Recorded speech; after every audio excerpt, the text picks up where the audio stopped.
Then I had another aunt who was not satisfied with her Basel-H. It was not polished enough, so she went off to have lessons speaking like old Aunt Martha, but she never quite made it, so at least malicious tongues claim. Everyone thought I would be pleased when my son announced that he had taken a job in Basel and meant to establish his family there and immerse all its members in the native culture. But although I was seized with a fairly strong attack of nostalgia at hearing this, I was also concerned about his two small children who would be subjected to this strange dialect and would have the further complication of writing the equivalent, High German. Then my conscience nagged me. Was I not willing to accept for my grandchildren what I accept for so many of you? There you sit, perhaps not following completely, only getting the gist of what I'm saying. You too, many of you, have changed your school language, the language in which you think. And you know what it feels like to be mentally reduced in the process, and to be treated by smug native speakers of the language like a small backward child. So my message this morning is to you and to those who are responsible for molding your English-speaking personality.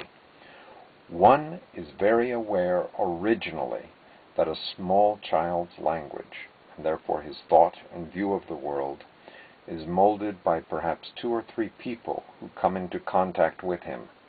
His language mirrors theirs.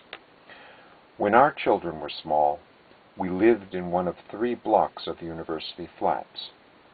There were about 10 little children of the same vintage, 5- and 4-year-olds, at the same moment I recall to mind.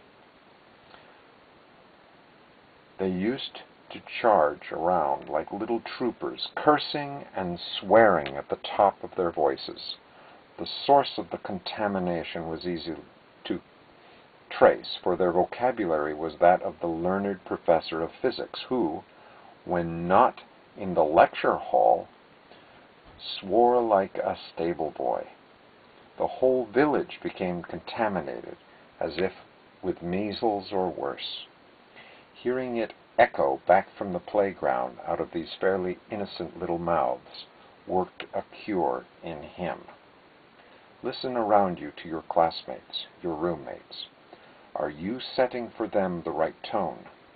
Are you feeding them with the correct thoughts? We do not expect them to sound like the authorized version of the Bible or a soliloquy from Shakespeare, but we hope they won't use tired cliches and make the air blue. And to the girls, I would say, be as careful about your language as you are about your diets. We shall be charmed by the melodious result.